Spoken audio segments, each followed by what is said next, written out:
오후 2시부터 붕괴 참사의 원인을 규명하기 위한 현장 합동 감식이 진행될 예정입니다. 네, 그럼 전문가 모시고 이번 사고의 원인은 무엇이고 또 어떤 안전수칙이 제대로 지켜지지 않은 건지 자세히 짚어보겠습니다. 이송규 기술사 스튜디오에 나와 있습니다. 어서 오십시오. 네, 안녕하세요. 안녕하세요. 기술사님, 앞서 저희 취재 기자도 공사 관계자 말을 빌려서 사고 전에 붕괴 사고 전에 전조 현상이 있었다, 붕괴 조짐이 있었다라는 말을 했는데 먼저 사고 영상을 보고 그런 전조 현상이 있었는지를 좀 분석을 해보겠습니다. 영상을 띄워주시겠습니까? 네, 지금 보고 계시는 화면 어제 붕괴 사고 장면입니다. 버스가 시내버스 정류장에 멈추고 나서 얼마 지나지 않아서 저렇게 건물이 도로 쪽으로 무너지는 모습을 보여주고 있거든요. 여기에서 특별하게 전조 현상을 파악할 수 있습니까? 지금 모든 건물은 붕괴되기 직전에 어떤 징후나 전조 현상이 거의 나타날 수가 있습니다.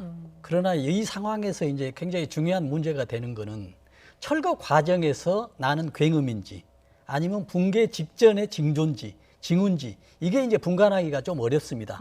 그렇기 때문에 이제 전문가들의 안전 어떤 능력이 좀 필요한 것이죠.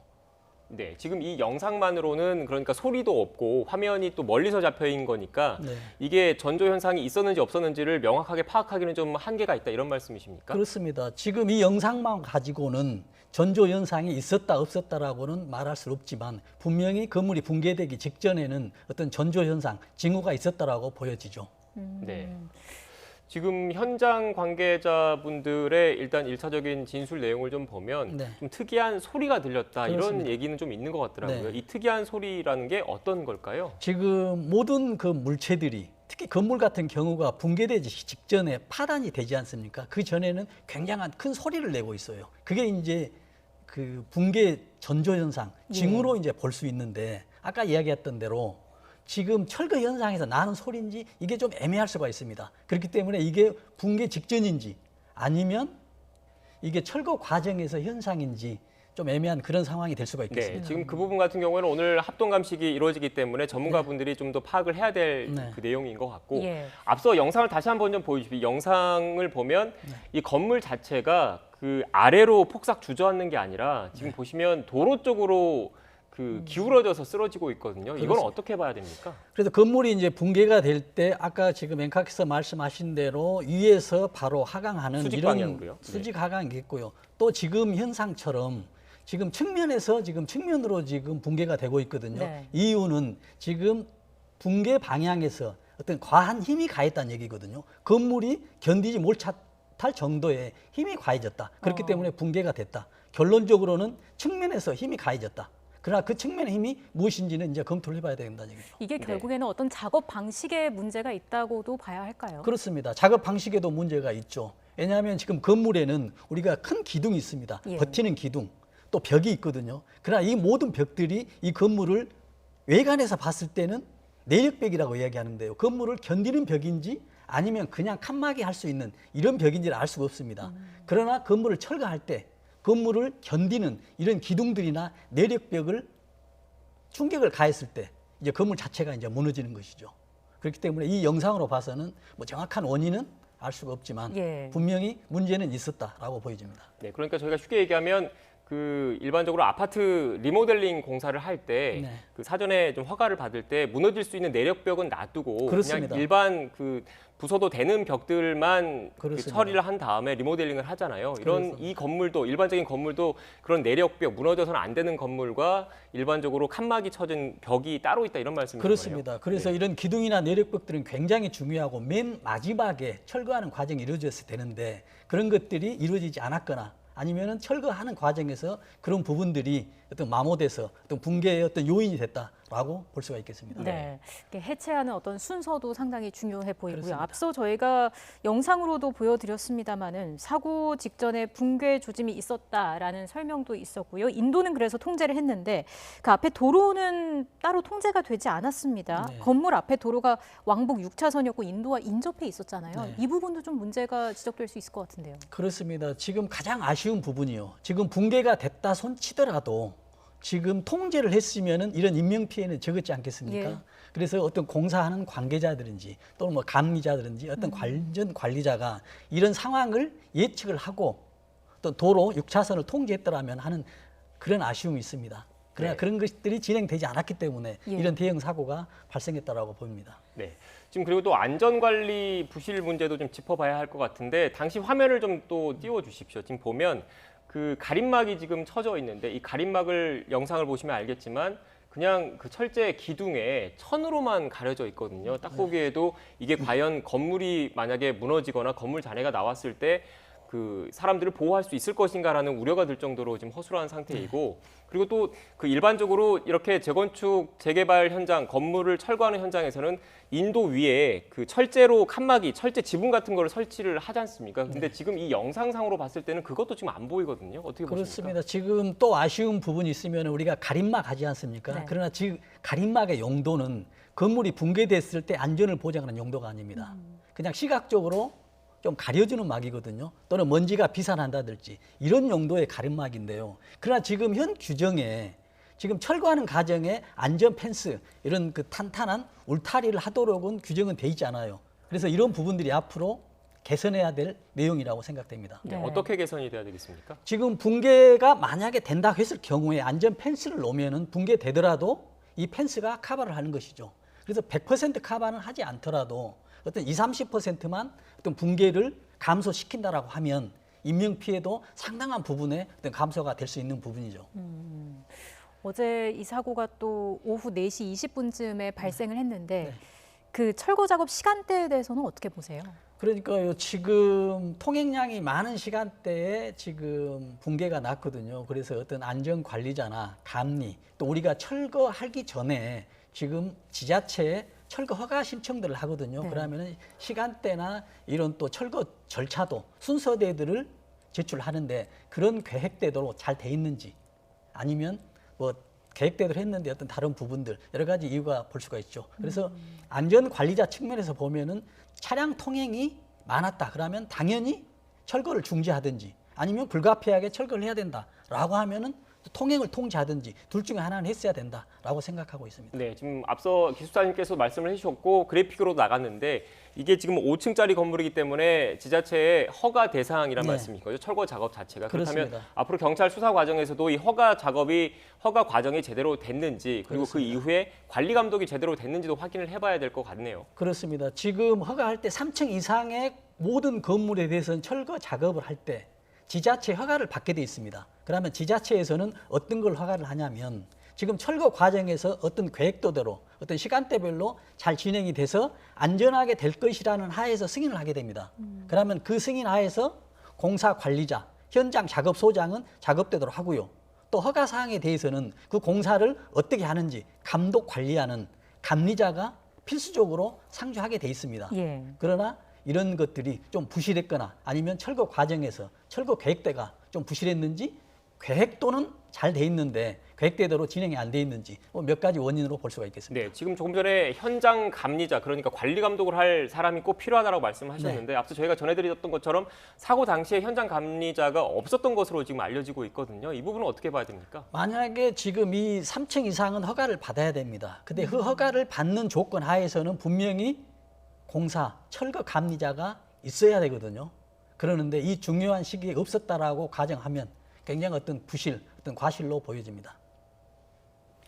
네, 일단 지금 총체적으로 지금 여러 부실 정황이 현재까지 좀 드러나 있는 거고 물론 수사당국 그리고 합동 감시 결과를 좀 지켜봐야 하겠지만 이렇게 그 철거 공사 현장의 사고가 끊이지 않고 계속 반복되고 있지 않습니까? 2년 전에 그런 그 서초구 잠원동에서 발생한 사고도 비슷한 사례인 거죠? 그렇습니다. 똑같은 사고입니다.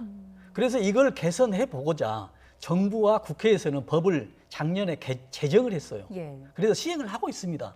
그러나 열심히 노력은 하고 있는데 결과는 똑같아요. 어떤 내용이 지금 강화가 되는 지금 겁니까? 뭐 철거 감리 계획서 이런 상조 인원들 굉장히 강화되고 있어요. 그래서 지자체에서도 어떤 계속적으로 안전 관리를 하도록 돼 있지만 그러나 똑같습니다. 그래서 제도는 개선이 된 듯 보여집니다. 열심히 노력해서 그러나 결과적으로 보면 뭐 결과는 똑같다. 이게 우리 대한민국의 그래서 건설 현장의 현 주소라고 보면 되겠습니다. 왜 그런 걸까요? 이게 지금 우리 대한민국의 OECD 37개국에서 예. 사고율, 산업재해율 1, 2위를 다투고 있습니다. 우리 대한민국이요. 경제는 성장하고 있습니다. 그러나 이런 안전사고, 이런 산업재해율은 끊임없이 지금 성장하고 있는데 이런 것들은 고질적인 문제, 어떤 제도만 가지고 되지 않고요. 우리 국민들도 협력하고 제도도 개선이 되고 정부도 합정되고 모든 것들이 혼연일체가 돼야만이 그동안에 쌓여있던 안전에 대한 고질병들이 조금씩 개선되지 않을까라는 그런 생각을 꼭 해봅니다. 네, 지금 기술사님 말씀 들어보면 제도는 강화됐고 제도는 마련돼 있는데 정작 이게 현장에서 실천이 안 되다 보면 이런 사고가 끊임없이 반복될 수밖에 없다라는 말씀이신 것 같은데 앞으로 앞서 이 사건에 대해서 좀 원인과 관련해 조금 더 다시 되돌이켜 보면 지금 5층짜리 건물인데 그 건물 높이와 비슷한 높이의 토산을 쌓아서 그 토산에서 포크레인이 올라가서 철거 작업을 했다고 하더라고요. 이게 옳은 방식입니까? 그렇습니다. 지금 일단 포크레인이 가장 상부층을 올라가면서 상부층부터 철거를 해야 됩니다. 그러면 이 포크레인이 굴착기가 올라가야 되잖아요. 그럼 올라갈 때 아까 지금 앵카키사 말씀하신 대로 벽에 지금 길을 만드는 겁니다. 그러면 잔해무지나 이런 토사나 이런 그래서 토산을 흙으로 만든 산처럼 만듭니다. 그 길을 타고 올라가면서 이제 작업을 하는데요. 네. 예를 들어서 측면에서 노후된 건축물이 측면에서 토산을 만나서 길을 올라가면 굴착기가 올라가면 이게 무너질 확률이 굉장히 높죠. 지금 이 재건축에서 한다는 얘기는 이 건물들이 수명이 다 됐다는 얘기 아닙니까? 그럼에도 불구하고 지금 올라가야 돼요. 그래서 올라갈 때 기술적으로 약하다. 그러면 보강대를 설치해야 되겠죠. 뭐 반대면에다 아니면은 또 뭐 상하로. 그러나 그런 것들이 부족했기 때문에 했고요. 또 만약에 올라간 이후에 건물이 붕괴가 됐다 하면 철거 과정에서 지금 한쪽으로 편심이 돼 있다거나 어떤 분명한 어떤 그 편심하중 건물에 견디기 힘든 어떤 힘이 가중됐다라고 그렇게 보여집니다. 네, 지금 기술사님 말씀을 좀 정리를 해보면 앞선 영상에서 보면 도로 쪽으로 기울어졌지 않습니까? 한쪽으로. 그런데 토사는 쌓여져 있었고 건물은 노후화돼 있었고. 그렇습니다. 그러니까 그 건물의 한쪽 면으로 뭐 흙의 무게라든지 아니면 지지대가 제대로 설치가 안 돼 있었다든지 이런 여러 요인이 복합적으로 작용했을 가능성이 있다라는 말씀이신 건가요? 네.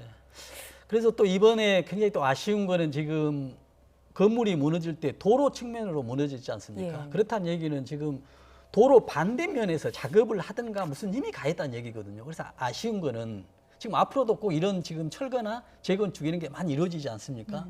그러면 작업하는 방향이 도로 측면에서 건설 현장 쪽으로 작업을 했었더라면 무너지더라도 이런 인명피해는 발생하지 않았을 거거든요. 이러한 내용들이 철거 어떤 계획도 순서대로 다 나와 있어야 됩니다. 그러나 어떤 부실했거나 아니면은 그 계획대로 안 했거나 이런 그 요인들이 될 수 있는 것이죠. 이게 물론 뭐 원인은 계속 좀 지켜봐야겠습니다만은 과실이 있었을 수도 있고요. 절차대로 안 했을 가능성도 있는데 절차대로 안 했다면은 이거는 작업을 좀 빨리 끝내려고 하다 보니까 이렇게 되는 사례가 좀 있는 그렇습니다. 건가요? 절차대로 안 했다는 얘기는 지금 공사 단축 이걸 위해서 절차를 안 했거나 신속하게 하기 위해서요. 또 하나는 그 작업자들의 어떤 그 안전에 대한 어떤 의식이나 인식이 낮기 때문에 어떤 작업하는 순서를 좀 줄이면서 간략하게 했지 않았냐라고도 할 수 있거든요. 그래서 그런 어떤 그 작업자들의 어떤 그 품질 문제 이런 것들도 굉장히 중요한 요소가 될 수 있죠. 네. 지금 마지막으로 하나 더 좀 여쭤보고 싶은 게 이게 뭐 비단 광주뿐만 아니라 전국 곳곳에서 재건축 재개발 사업이 앞으로도 꾸준히 일어날 것이고 그리고 이 재건축 재개발이라는 게 결국 도심에서 이루어진 경우가 많기 때문에 인도와 그리고 도로와 인접한 곳에 건물이 있을 경우가 많거든요. 앞서 기술사님께서 잠깐 그러니까 공사 현장 쪽으로 무너지더라도 무너질 수 있게 이런 공사 철거 방향을 좀 설정을 해야 된다고 말씀하셨는데 지금 일선 도심에서는 그걸 그렇게 할 경우에 도로나 인도가 가로막힐 경우가 많기 때문에 현실적으로 좀 어려운 부분이 좀 있는 것 같아요. 어떻게 대안을 좀 마련해야겠습니까? 그래서 이제 둘 중에 하나입니다. 지금 우리가 어떤 통행을 줄이면서 좀 어떤 피해를 감수하더라도 안전하게 할 방법인가? 아니면 좀 그 서로 뭐 하면서 있잖아요. 좀 그 완충하면서. 그래서 반대면에서 하는 것보다도 도로 방향에서 할 수도 있는 것이죠. 그래서 경우에는 무너지더라도 도로 같은 평행면으로 무너지기 때문에 더 약하다라는 것들을 우리가 그 예시되면서 예측되면서 할 수 있는 그런 상황들이 되는 것이죠. 지금 이렇게 도로 방향 그리고 공사 인도나 도로를 어떻게 보면 통행을 좀 제한하는 거잖아요. 이렇게 하기 위해서는 제도적인 뭐 대책도 필요할 것 같은데 이런 논의도 좀 전반적으로 필요하다는 말씀이신 건가요? 그렇습니다. 지금 제도 개선이 이제 가장 필요하죠. 그래서 앞으로 지금 맹각께서 말씀하셨지만은 뭐 대도시 특히 서울 뭐 지자체 광역시에서는 지금 앞으로 계속 이런 상황이 벌어지는데 지금 철거 현장에 도로 있는 곳에서는 아까 이야기한 대로 가림막이 아닌 어떤 안전 울타리, 안전 펜스를 엄격하게 설치해야 되고요. 또 하나는 지금 우리가 고질적인 건설업의 어떤 병폐가 하나 있습니다. 네. 어떤 다단계식 어떤 하청 업체들 가면 갈수록 작업자들이나 비용이나 품질이 떨어지기 때문에 작업자들의 품질이 떨어지고 비용도 떨어지기 때문에 결과적으로 작업에 대한 품질도 떨어져서 안전사고 요인이 될 수 있다라고 해서 이런 것도 개선이 꼭 필요하다고 생각합니다. 네, 지금 조금 전에 이런 건설 현장의 하도급 구조, 다단계 하도급 구조에 대해서 말씀을 하셨는데 실제로 그런 하도급 구조가 공사의 품질에도 영향을 많이 미치고 있습니까? 굉장히 아주 지대한 영향을 미치죠. 지금 공사 금액이 100으로 일단 물량을 계약을 했다라고 하면 다음 하청업체는 80으로 비용이 가고 있습니다. 그 다음은 60입니다. 그러면 고품질의 인력들이 100에는 있었지만은 80, 60에서는 낫지 않거든요. 그래서 현장에 보면은 외국인 근로자나 단순 근로자들, 특히 제가 어제도 방송에 출연했지 않습니까? 그러니까는 저희가 제보가 들어왔습니다. 지금 현장에서는 지금 중소기업 그 작업자에 대해서는 어떤 계약직이나 이런 것들이 인해서 굉장히 과로하고 지금 안전관리자를 앞으로 해야 될지 안 할지 이런 고민도 있다라는 저한테 오늘 연락도 오고 그런 상황이 있었습니다. 네, 알겠습니다. 일단 광주 철거 건물 붕괴와 관련한 여러 이야기들 그리고 또 제도 개선 방안의 필요성에 대해서 이송규 기술사와 함께 나눴습니다. 오늘 말씀 고맙습니다. 고맙습니다.